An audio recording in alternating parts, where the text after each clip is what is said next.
ये वीडियो मैं educational purpose के लिए बना रहा हूँ। यहाँ पे मैं कोई भी बाय सेल या होल्ड की सलाह नहीं दे रहा हूँ।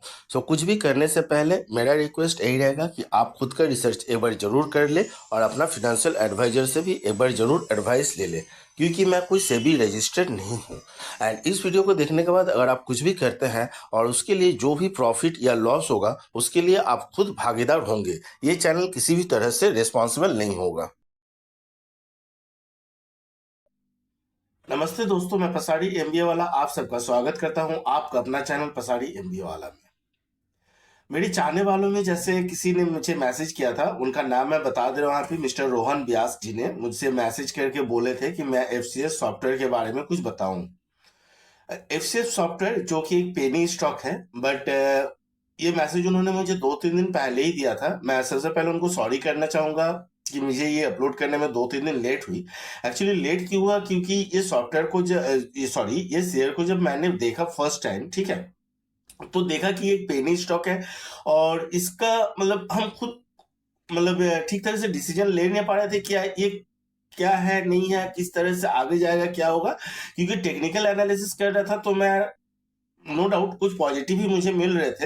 एंड इवन जब इसका मैंने फंडामेंटल में गया, ठीक है, तो उस समय भी देखा इसका जो है, मुझे जो लगता है कि आने वाले दिनों में ये शेयर अच्छा परफॉर्म करेगा।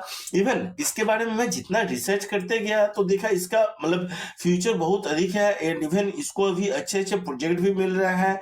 कुछ मतलब किसी किसी कंपनी के साथ इनका कॉन्ट्रैक्ट साइन हो रहा है, नई नई चीजें ये करते जा रहा है। इवन एआई सॉफ्टवेयर भी लॉन्च किया है।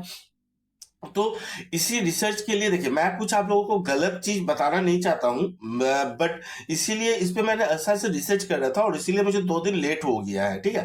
तो यहाँ पे सबसे पहले हम देख लेंगे कि कंपनी का रेवेन्यू वाइज या प्रॉफिट वाइज इसका क्या लेवल है, क्या किस तरह से क्या परफॉर्म कर रहा है।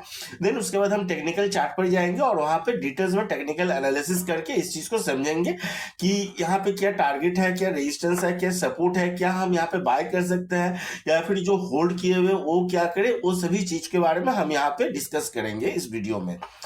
तो चलिए अब हम वीडियो को डिटेल्स में शुरू करते हैं। तो देखिए, मैंने जैसे कहा कि ये फंडामेंटली मुझे स्ट्रांग लग रहा है, क्योंकि इसका रेवेन्यू का अगर बात कर ले, ठीक है, तो वो हम देखेंगे कंटिन्यू पॉजिटिव वे में ही जा रहा है। जैसे कि 2019 में ये 43 था, देन 2020 में 41 था, 20 में 37 एंड 22 में ये 36 का हुआ है एंड इन द ईयर 2023 37 में। हालांकि ये नीचे की ओर आया है, बट लास्ट ईयर के अगर कंपेरिजन में देखेंगे तो ये थोड़ा सा पॉजिटिव में है। तो लगभग लास्ट ईयर में 36 था और अभी ये 37 में है, ठीक है। इन द सेम वे अब मैं प्रॉफिट देख लेता हूँ, ठीक है। तो प्रॉफिट देखिए, जो 2019 में था वो -168 था। ये सारा चीज मैं करोड़ में बता रहा हूँ। देन इन द ईयर 2020 ये -24 था। इन द ईयर 21 में ये 12 में -12 था। देन इन द ईयर 2022 ये -0.05 में था। एंड उसी तरह से अगर हम 2023 का बात कर ले तो ये प्रॉफिट में है 1 का। तो लास्ट जो अभी तक 2019 से लेके 22 तक ये माइनस में ही था और माइनस को धीरे धीरे कवर अप करते हुए अभी इस लास्ट ईयर में 2023 का फाइनेंशियल ईयर में ये पॉजिटिव में ही अपना बुक वैल्यू का मतलब अपना क्लोजिंग दिखाया है, जो कि 1 करोड़ का है। तो अब इसी तरह से मैं अब बात करूंगा नेक्स्ट इसका जो है नेक्स्ट चीज का नेट वर्थ का, ठीक है। तो नेट वर्थ अब हम देखते हैं। अब नेट वर्थ की बात कर ले, 2019 में 342 था। देन 2020 में 304 था। 37 में 297। देन 22 में इसका जो है 348 and in the same way 2023 में ये 359 का दिखाया है अपना नेट वर्थ। तो इसी तरह से ये मुझे लगता है कि फंडामेंटली भी इसका कंपनी का जो है ग्रोथ हो रहा है। तो यहाँ पे रुक के रहना चाहिए। चलिए अब हम बाकी टेक्निकल चार्ट पर भी समझते हैं टेक्निकल एनालिसिस करके, तो मुझे ये डिटेल्स में और अच्छा से पता चल पाएगा। तो दोस्तों, हम यहाँ पे टेक्निकल चार्ट पर आ चुके हैं और सबसे जो चीज़ देखेंगे पहले आज का ट्रेडिंग सेशन का क्लोजिंग वैल्यू देख लेता हूँ, जो है -2.60 पे है इसका ट्रेडिंग वैल्यू, ठीक है। And trading percentage traded value है 2.65 पे। ये था क्लोजिंग के बाद।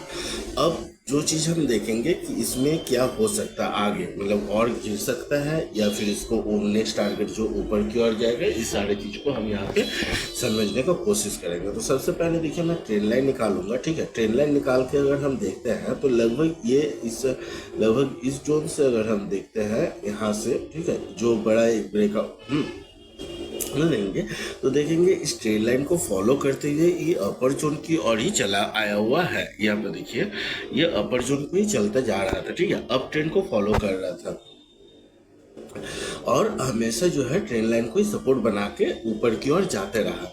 बट यहाँ पे जब ये आया जस्ट इस लेवल पे, ये वाला लेवल पे, यहाँ पे देखिए मैं आपको दिखा रहा हूँ, जस्ट ये वाला लेवल, एक मिनट, ये वाला लेवल पे, ठीक है। यहाँ पे जो आपका अभी का जो मतलब बोल सकते हैं अभी तक का हाई जो है 52 वीक्स हाई जो बोल सकते हैं आप, एक मिनट ये मैं दिखा रहा हूँ, एक मिनट, हाँ देखिए जो 52 हाई का है वो 66.60 का है, ठीक है, यहाँ तक का है, यहाँ तक वो अपर ट्रेड करके गया। अब दूसरी बात जो है वहाँ से जो है ये सीधे वहाँ पर, और वह एक रेजिस्टेंस था मल्टी ईयर रेजिस्टेंस, जिस रेजिस्टेंस को ये ब्रेक नहीं कर पाया। अब मल्टी ईयर रेजिस्टेंस क्यों बोल रहा हूँ ये भी मैं आपको दिखा देता हूँ। देखिए यहाँ पर जो है ये रेजिस्टेंस बना था 2022 में, लगभग जनवरी मंथ में, मान सकते हैं कि उसका वो रेजिस्टेंस, फिर वहां से ये गिर के नीचे आया था, उसके बाद कंटिन्यू नीचे की ओर ही चला। उसके बाद यहाँ पर जो लास्ट ईयर 23 नवंबर से, नॉट नवंबर सॉरी 24 जनवरी से इसने अपट्रेंड को पकड़ा एंड उसके बाद से फिर से इसी लेवल के 6.6 का टारगेट को वहाँ पे रेजिस्टेंस पर आया और वहीं से फिर से उसको ब्रेक नहीं कर पाया और रिटर्न आ गया।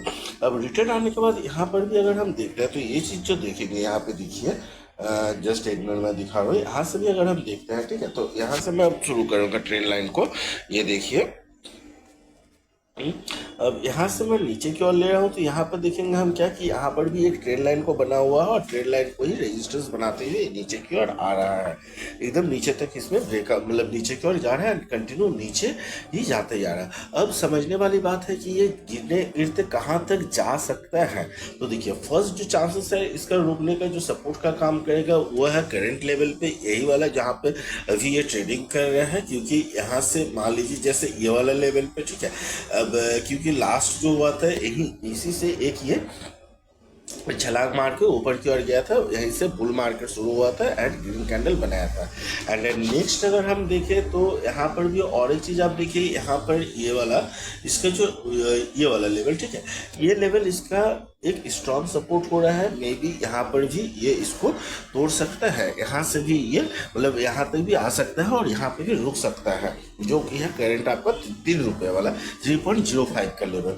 तो यहाँ तक हमको मतलब यहाँ पे अभी सच पूछे तो ये भी एक बहुत स्ट्रॉन्ग सपोर्ट है, क्योंकि देखिए यहाँ पे कई बार इसको यहाँ पे अगर देखिएगा आप इसको कई बार इसको रेजिस्टेंस मतलब एक जस्ट पेन से निकालता हूँ फिर मैं बताऊंगा। देखिए यहाँ से जब ये नीचे की ओर था, ठीक है, तो इसी को बार बार रेजिस्टेंस ले रहा था और इसको तोड़ने के लिए काफ़ी टाइम लिया था। तो आप लोग भी जानते हैं कि जब जो पहले रेजिस्टेंस रहता है वही बाद में सपोर्ट का काम करता है। तो यहाँ पे जैसे रेजिस्टेंस था तो ये अभी सपोर्ट का काम करेगा, तो इस लेवल पे इसको हो सकता है यहाँ से इसको फिर से बाउंस बैक मिल जाए और एक अप ट्रेंड को पकड़ ले। बट ठीक है, ये एक चांसेस हो सकता है। एंड दूसरा चांसेस जो है इसको मैं अब इसको थोड़ा वीकली टाइम फ्रेम में लूँगा। यहाँ पे तो मैं सपोर्ट को देख लिया, वीकली टाइम फ्रेम में भी हम थोड़ा देखेंगे। वीकली टाइम फ्रेम में भी अगर देखते हैं तो देखिए सेम ये चीज़ जो हो रहा है मैं आपको दिखा रहा हूँ। सेम देखिए ये जो डेली टाइम फ्रेम में ट्रेंड बना हुआ था अब ट्रेंड, यहाँ भी वीकली टाइम फ्रेम में भी यही ट्रेंड बना हुआ है, मंथ एंड लोअर ट्रेंड भी उसी लेवल पे आ रहा है। देन सपोर्ट का जो मैं बात बोला था, ठीक है, तो यहाँ पर अगर देख लेंगे आप यहाँ पर इसी लेवल पे, ठीक है, ये वाला लेवल पे, तो देखिए यहाँ पे ये सपोर्ट मैं किस लिए बोल रहा, क्योंकि डेली टाइम फ्रेम में अगर हम देखे थे उस समय तो ये सपोर्ट बन रहा था, क्योंकि ये कैंडल जो है यहीं से एक गैप अप ओपनिंग हुआ था और इसी से ट्रेंड लिया था अप ट्रेंड के लिए। इसी बेसिस पे मैं डेली टाइम फ्रेम में बोल रहा था कि यहाँ से मतलब ये एक सपोर्ट का काम करेगा यहाँ पे।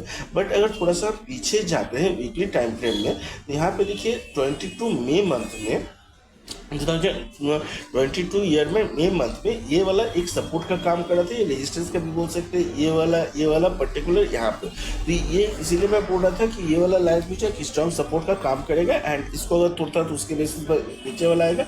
नीचे वाला आप भी देख रहे हैं कि यहाँ पे तो मैंने दिखाई दिया, डेली टाइम फ्रेम में था, वीकली टाइम फ्रेम में भी वहाँ पे बार बार वो सपोर्ट का काम कर रहा है, क्योंकि पहले रेजिस्टेंस था, ब्रेक करने का कोशिश कर रहा था। और यहाँ भी आप देख सकते हैं पर्टिकुलर ये वाला जोन पे अगर आप देखते हैं, आपको खुद समझ में आ रहा होगा कि ये किस तरह से रेजिस्टेंस और सपोर्ट का काम कर रहा था।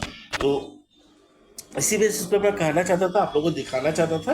तो यहाँ पे मतलब मैं यही कहूँगा कि देखिए शेयर अच्छा है इसका, जो कंपनी का अगर हम थोड़ा सा डिटेल्स में देखेंगे, ठीक है, तो इसका जो रेवेन्यू वगैरह सब कुछ सही है, कहीं पे कुछ दिक्कत नहीं है। जो मैंने आपको पहले भी बताया, रेवेन्यू भी इंक्रीज हो रहा है, कंपनी का ग्रोथ हो रहा है धीरे धीरे, मैंने उनको नया नया प्रोजेक्ट मिल रहा है, सब कुछ हो रहा है। तो हम अगर व्यू लॉन्ग टर्म के लिए है तो ऑब्वियसली हम यहाँ पे होल्ड करके रखेंगे, क्योंकि मुझे लगता है कि यहाँ से ये जो है ऑब्वियसली फिर से अपना एक रेजिस्टेंस, ये जो 52 वीक्स आई है इसको टच करेगा। Not only this 52 weeks high नहीं, इसके बाद इस रेजिस्टेंस को अगर तोड़ देता है तो ये एक नया हाई भी बना सकता है, या फिर जो प्रीवियस इसका ऑल टाइम है 16 के आसपास उसको भी टच कर सकता है। इसीलिए मैं कहूँगा कि यहाँ पे नज़र बना के रखिए। अगर आपका नज़रिया लॉन्ग टर्म के लिए है तो ऑब्वियसली टिके रहे, बट हाँ यहाँ पे किसी को भी मैं फ्रेश बाय की सलाह नहीं दे रहूँगा। ये जो करंट पोजीशन है, क्योंकि यहाँ पे कुछ क्लियर नहीं हो रहा कि यहीं पे ये स्ट्रॉन्ग सपोर्ट बनेगा या नहीं। देखिए हालांकि अगर हम सपोर्ट की बात करें तो ये वाला जो करंट मोमेंट पे है यहाँ पे एक सपोर्ट बन रहा है, लेकिन ये इतना भी स्ट्रॉन्ग सपोर्ट नहीं है। अब मार्केट में भी अगर हम देखें, निफ्टी इंडेक्स वगैरह में भी गिरावट चल रहा है, और हम जानते हैं जैसे निफ्टी इंडेक्स में गिरावट चलता है तो हम सब में एक डर रहता है, हम लोग अपने अपने इन्वेस्टमेंट को मतलब जो पोर्टफोलियो में रहता है सर उसको भी हम लोग बेच के निकलना शुरू करते हैं, जिसकी वजह से शेयर में गिरावट भी होना शुरू हो जाता है। तो यहाँ पर भी गिरावट, अगर मार्केट में सुधार नहीं होता है तो ऑब्वियसली इसके चलते इसमें एक भारी गिरावट आ सकता है। अगर नहीं भी आता तो ये अपना सपोर्ट को, जो ये वाला नेक्स्ट सपोर्ट का जो है आपका 3.05, इसको टच कर सकता है। तो इसे बोल रहे हैं कि यहाँ पे हम एंट्री फिलहाल के लिए ना सोचे, फिलहाल वेट करें और देखें कि क्या होता है। अगर यहाँ से मुझे बाउंस बैक मिला तो ऑब्वियसली फिर हम एंट्री के लिए, फ्रेश एंट्री के लिए सोचेंगे, ठीक है, या तो फिर मुझे वेट करना चाहिए। अब रहा फ्रेश एंट्री, तो फ्रेश एंट्री का भी अगर हम लेते हैं तो कहाँ पे लिखेंगे, मान लीजिए यहाँ से अगर बाउंस बैक करता है तो हम 4.10 का लेवल पे एक एंट्री के लिए सोच सकते हैं, क्योंकि ये एक छोटा सा रेजिस्टेंस हो रहा है, इसको तोड़ेगा। अगर इसको तोड़ के ऊपर की ओर जाता है तो ऑब्वियसली हम यहाँ पे एंट्री ले सकते हैं, और अगर यहाँ से गिरता भी है तो नीचे की ओर हम एंट्री के लिए सोचेंगे, हम 3.05 के लेवल पर सोचेंगे। इसी के साथ मैं वीडियो को समाप्त करता हूँ। Bye bye, thank you and have a nice day.